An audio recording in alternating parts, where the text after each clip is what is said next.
This is IA Forward, your playbook for success as an independent insurance agent. Here to help you knock it out of the ballpark are your hosts, Shane Tatum and Tanya Lead. Welcome to IA Forward. Shane, we've had some conversations recently with our carrier reps that we're seeing some shifts in how they're wanting to treat our clients. Turns out things that you think make you more efficient actually create some problems within the insurance model. Things like direct reporting of claims that has been pushed for probably about a decade and a half now in a slightly passionate way at the insurance carrier level. File a claim on your app. Easy peasy. Even had one of our great friends, major carriers, put it in the context of a caveman can do it. And now, all of a sudden, with frequency up and claims that should never have been filed in the first place happening, they're pushing agents to go a different direction. Imagine that. I know that 10, 12 years ago, nobody could have predicted a pandemic that created this perfect storm environment for hyperinflation. And so I get it. And in the name of efficiency, we have lost our way around what I would consider the agency's biggest asset, which is counsel. The ability for an independent agency to give advice, present all sides of the picture and all sides of the equation so that it's not just one thing. It's easy to file a claim on your app, but the real question is, should you file a claim? Wait a minute. The carriers took away what made us valuable as independent agents. This whole idea that our job is to be the trusted advisor, that our job is to give advice, that our job is to guide them. They took it away and said, we don't want you to do that. We want you to sell, but we don't really want you to service. And now the big giant corporations are figuring out that maybe we really do need our agents to service their clients. Yes, and I'm guessing sarcasm is intended from you as well. It's a normal day for me, so you can make that assumption. How did we get here? And how did we land at some of those decisions? Because nobody wants to play Monday morning quarterback. Everyone likes to play Monday morning quarterback. That's the whole purpose of Monday mornings. I don't love how people do that. I understand you make decisions based on information that you are either presented, that you glean from your own research, that you look at trends. And so I want to start out with a little defense of leadership at the carrier level. We saw efficiency needs coming into the marketplace. We saw the need to capture that insured statement directly instead of through a third party, an agent, even though they're both our customers, the carrier and agent side. The claims side needed to capture for legal reasons for so many litigation issues that have been a part of the last 2 or 3 decades that they needed to get efficient and they needed to understand how to be better at this claims process. We also have this growth of bad faith claims scenario at the carrier level. And what was left out of that is that it backed the carriers into a corner that if a claim call comes in, they can't really give advice. They have to file the claim and they have to process the claim. Like the customer calls directly into the claims unit because that's where we've sent them. Agency voicemail. If you need to file a claim, here's a link to all the claims hotlines. All these things that allowed customers to do after hours, 24/7, whatever you want to call it, type self-servicing. Well, now the carrier's taking a claim and they got to process it. Whether it's a zero pay, whether it's going to end up being a $1,200 claim and they got a $1,000 deductible, they have to process it. And so now you have a claim as a customer. And the question is, should you have eaten that $200? You need to probably have a little bit of a self-insurance mindset around this. And that is something that independent agencies brought to the table that was missed in this whole conversation when we started down this path. Leadership at the carrier level made good decisions based on the information that was in front of them. Where we've landed is this realization that maybe that was too far. We tend to make decisions that swing the pendulum too far to one side or the other. Making decisions, I tend to make sure at this stage, or try to make sure that something doesn't swing us too far and put us in the exact situation that now carriers find themselves in. We knew severity was going to be up because we knew that the cost of replacing a vehicle or home damage or replacing the home entirely in a total loss situation, we knew that cost was going to rise when this inflationary cycle happened. What we didn't know was that frequency was going to also somewhat outpace or keep up with the severity side of the claims environment. And now we're hearing from the carriers, hey, take that voicemail message off of your phone system. Don't let them file a claim on the app. And these are unofficial statements. These are the off the record conversations, but the reality of it is that our clients need us to counsel them so that we can get ahead and get in front of this claims frequency issue. There's one more element that you didn't bring up that contributed to this, in that there was new technology available, and technology is cool. And so our carrier partners have invested millions of dollars into developing these apps, and then people get excited. And so it's the idea of, we have this thing, we now have the ability to do this. So we're going to take out the middleman because the technology is there. What people don't always realize is that technology is not always used properly, especially people within the tech world. They make the assumption that the technology is going to be used properly, that the people using it want to be using it, and that the outcome is as expected. What happens is the human element is not always taken into account when things are being developed. And so they're making assumptions that people know what should be filed and what shouldn't be filed, when people just don't know the industry the way they do. And you and I have had that conversation. We talk about this on the podcast all the time. People don't speak insurance. And I actually had this happen several years ago. Was involved in a small hailstorm back in Louisiana. My car had some hail damage. I didn't know. So I called my agent. My agent sent me to claims because that's what they had been told to do. It ended up being like $250 worth of damage to my car. It wasn't a lot. I'm like, I'll just pay that. But like you said, now I've called the insurance company. I have a claim. I have a claim that didn't have any payout, but there was still a claim on my record.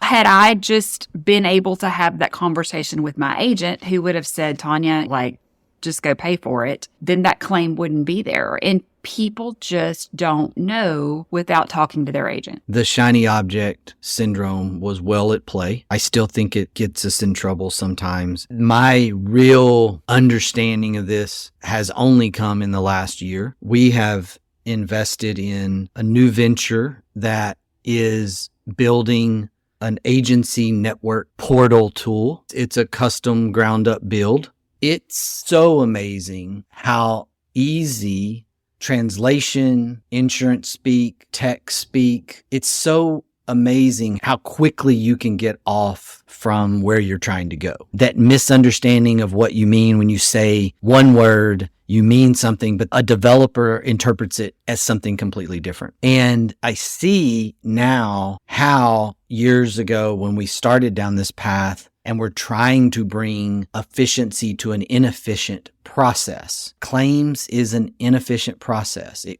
still is today. One of the very first big name insurtechs, Lemonade, was built around an initial concept of making the claims process really simple. It hasn't necessarily worked out because of the same thing that we're seeing right now with frequency and the consumer using it as it was never intended to be used. Insurance should not be maintenance policy unless it is a maintenance policy. There is auto warranty that we are all very well familiar with anytime we buy a vehicle and continue to be aware of because they keep calling us and sending us letters in the mail. Auto warranty coverage is a maintenance type policy. There are maintenance type endorsements or standalone policies that you can buy, like equipment breakdown. That's a maintenance type policy in a way. Auto insurance is not designed to take care of your vehicle if you don't put oil in it and your engine fails. It's designed for things that can be rated, that can be looked at in this realm of predictability for the most part. And it's not intended to be maintenance. What we've done, and one of the big elements that we see with property and casualty business is where the health insurance industry was probably 15, 18 years ago, where the consumers started interpreting what was originally major medical insurance for the really bad thing into this health and maintenance type policy, which we even called it that. HMOs, Health Maintenance Organization. HMOs were the creation of let's make you healthier. So let's make this about maintaining your health, not about you've had something really bad happen and you need major medical insurance. So that caused the cost to really inflate because we didn't know how to predict eating habits and just vices that the human nature brings to the table. We are in this property and casualty bubble that we created. We did this to ourselves because the shiny object said, here's an app. Let's just make this process flow. There's no counsel in that. There was a little bit of FOMO, in my opinion, about this. In other words, our major carriers had this fear of missing out when these insurtechs were popping up and doing this. And it was maybe, I don't know, I wasn't in their meetings, but from an outside perspective, it looks like, oh my gosh, this is what these new guys are doing. We need to be able to come in and do the same thing. And they forgot the importance of what we do in that process. They forgot that we're what makes it special, what makes it different. What made them tick was us as the agent owner, as the producer, as the CSR. We were their unique selling proposition. We were their USP, and they tried to take us out, and then now it doesn't work right. I don't want to act ignorant here and come across as innovation should stop. I'm not advocating that at all. What is interesting about the insurance industry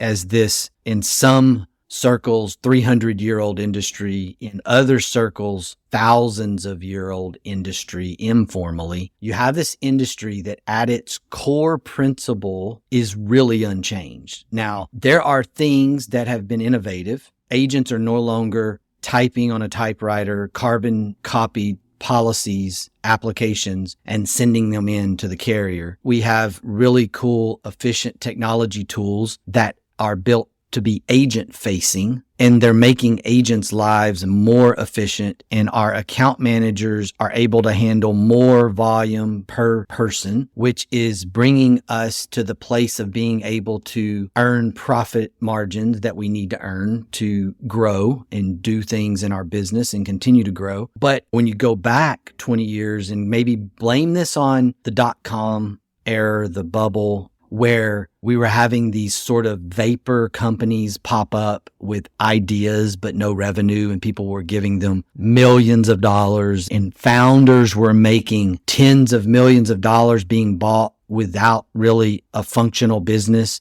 And wealth was getting created without a functional business. It was just an idea and a technology. And there became this real big rush, to your point, to consumer facing stuff. And we're sitting around as agents going, whoa, what about the agent facing needs? You're right. Insurance companies were not immune to this. They got caught up in that shiny object of we have to build consumer facing stuff because that's the wave of the future, and agents are going to go away and direct channels are going to destroy the salesman and the agent. And we've seen the direct opposite of that happen. And our agent facing technology fell behind. And so now here we are, we've built all this stuff out and we've allowed some people to call themselves disruptors, but the disruption in this case has been disruption in a bad way. This is amazing news. I love this because we get to go back to doing what we do best. For me, it never felt good that we were telling people that we're here to be your trusted advisor. We want you to look at us. We are protecting your assets, the things that you've worked the hardest for, your home, your cars, your toys. We want to help you protect yourself. But if something bad happens, now all of a sudden I'm no longer your guy. When things go wrong, then I'm going to send you to the entry-level trainee person that I've personally never met. No, like nothing about that experience to me was cohesive. And so while these are still these under-the-table discussions, these are not things that the carriers are announcing. This is extraordinary for us because now we really get to be that trusted advisor through the process. And we're doing what we're supposed to do when things go wrong. I'm your trusted advisor. The whole point of insurance has happened and you've had a claim. I need you to call this 800 number. Yeah, why does that make sense? There's a disconnect. Or, hey, just file it on your app. To your point, this doesn't make sense. I understand there needs to be an insured statement. You've got to take the statement from the insured about what happened. I get that. But to wedge in the trusted advisor from the equation doesn't match up with the promise. There's a lot of things that got wrapped up into this. We weren't selling and growing as a channel, independent agencies. We saw the captive channel making these moves because they were taking their agents out of the equation. The big brands, the direct and the captive guys were taking their agents out of the equation. But just think about this in context. Does the independent agency channel need to follow what the direct channel or the captive channel is doing? Not necessarily. It's not necessarily the best decision for the independent agent channel just because it's the best decision for the captive channel. I take it to using scripture out of context. We can find a scripture that makes us feel better about a decision we make. But what you didn't read were the 4 verses before that verse and the 4 verses after that verse. And it's not talking about anything remotely close to the decision you made. Because you can't take the story of grace and redemption that the Bible presents us and go to one verse and go, okay, there's my answer. That's what we've done. We allowed the captive channel to say, you know what? We need our agents to be more sales oriented. We don't need them to be service oriented. And oh, by the way, we really need to decrease their commission. And so if we're going to decrease their commission, we need to take more service off of them. So let's have the claims process completely bypass them. Let's have some of these other things completely bypass them so that they can be more and more focused on sales. And then the independent agency channel looked up and said, you know what? We're not growing enough. Our market share is not good enough. We need to grow. And you know what? Those captive agents over there, they're doing this thing and dislodging their agents. You know what? We need to do the same thing. And the answer was not necessarily. We might have needed as an independent agency channel to invest more in that channel. We might need to think about it in the context of the whole chapter, not just the single verse. What we're learning here is that we keep swinging the pendulum way too far to one side of the argument, and we need to find some centrist views on that, would be my argument, and not go so far when we make some of these decisions. What does this mean for us and our agencies now? We still have carriers telling us that we should give out the 800 number publicly, but we're hearing these conversations in private. So what are we now advising our listeners to do? I like the catch up over the last 3 to 5 years of agent-facing technology that I'm seeing. Most agencies have been successful, profitable, maybe more than they've ever been in the last 10 or 15 years. In the last couple of years has been some of the best years financially. Now, you may be paying your people more because your people are struggling with just frontline conversations. And so you may not be net margining out, but you've got really good cash flow. I love that we have this agent-facing technology, that we have these all-encompassing pieces that we can use. We can automate the things that should be automated. We can educate our customers that they can go pull their ID card from our website, from our app, if you use an app, whatever the tool is that you use for client, but not take away your people from answering the phone. It's educating them that stuff is there because if they need it and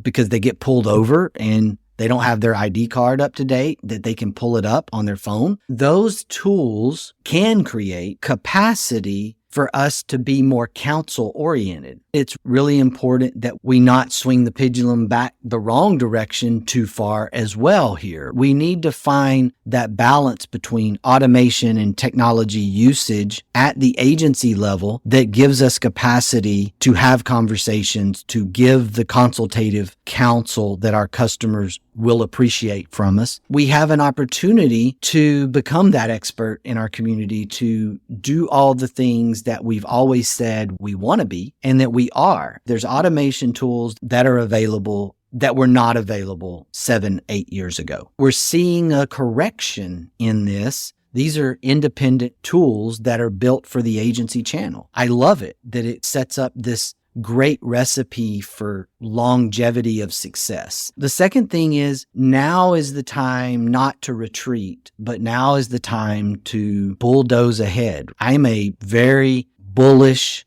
optimistic believer in the independent agency channel. I'm buying, I'm not selling, so to speak. If the independent agency was a publicly traded company, I'm rating it a buy. I'm not rating it a sell or a hold as a stock. It is the place to be. It is the future. The choice is great for the consumer. The tools are finally catching up with our competitors out there in the marketplace that are going to allow us to do the things that maybe the consumer thinks they had at their disposal.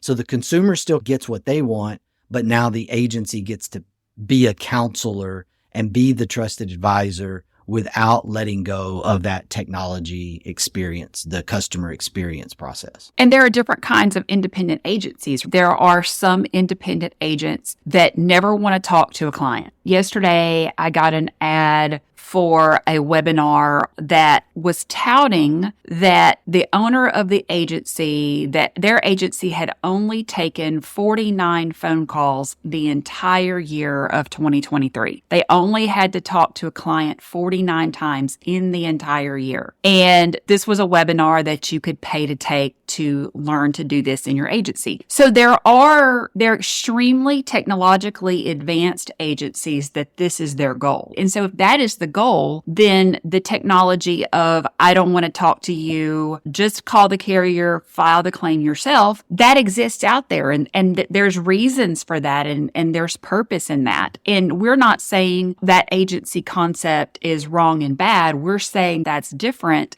than the kind of agencies that we encourage our partners to have. We believe the independent agency system has purpose, and we want to be different than the British lizard. We want to be different than the folks out there that are calling the exclusive channel and saying, I'm going to buy insurance from you because my parents bought insurance from you and my grandparents bought insurance from you. We believe that the independent channel provides value as a trusted advisor. And so we want to use technology in a way that is efficient and is going to help our agents be successful short-term and long-term, but we don't want to lose the trusted advisor part of that. So there are different types of independent agencies. It is something that I would want to caution people about. I saw the same course that you're talking about that was put out on social media. That is a fantastic agency. They're doing a lot of great things in the marketplace. The ownership is extremely dynamic. What has to be kept in context, though, is it's not normal. Everyone is not set up mentally with the same capacity to do the things that particular agency does. And one of the things that I want agents to be careful of is the comparison game. I want to run my agency like that guy. That is anti-independent agency in a way. There's not a single way to do it right. That's the whole point of being in the independent agency system. There's franchising models. There's captive agency models that are flip the burger, do it this way. Over the years, I have found that there are so many different ways to be successful in the independent agency system. The one common denominator for me is not have something wedge in between you and your clients. That is where using technology in an efficiency way to create more capacity for your people, to allow for more of those conversations, not necessarily less of those conversations, is going to be closer to the norm. We're seeing some trends around book of business per account manager size that we're pushing for without causing our people to be more stressed. That's using technology in a way that I want to use it. I don't want to use technology in a way that causes my customers to feel like they can't call us. We get a lot of business as Main Street Rural from people who want to do business with us because we don't have an automated attendant answer our phone system. We still have a real live voice answer our call. We have agents join our agency network because we still answer the phone. So there's always going to be, I've got a better way. You can do it this way. People don't have to call you. And then there's going to be somebody else over here going, I don't want that at all. I want people to call me and I want to answer the phone. Both of those situations are good. There's no reason to think that one is better than the other. One is better than the other to that particular owner, to that particular personality, to the culture, to the core values, but it's not part of the core values of another agency over here. That is one of my big takeaways right now over the last few years. There's just not a single way to do this. What we're saying is, you do you, which is the phrase that Shane hates the most right now. Whoa. But that's what he's saying. He's saying you do you, but we're also letting you know in this podcast that the carriers are starting to rethink the idea of your clients call them directly, that they probably need to be counseled in order for them to be more profitable. I do not like you do you. It's just the way it rolls out. I know it's semantics because I know that's what I'm saying. That's why I had to throw that in there. Yeah. You do you. Spring training started last week, and so I'm going to leave us today with this quote from Pete Rose. You owe it to yourself to be the best you can possibly be in baseball and in life. Attitude's a choice. Make a great one. Bye, y'all. Ready to get the ball rolling with your independent agency? Learn more at IntegraAgent.com. That's IntegraAgent.com. Thank you for joining us on IA Forward. Make sure you never miss a show by clicking the subscribe button now or learn more at IAForward.com.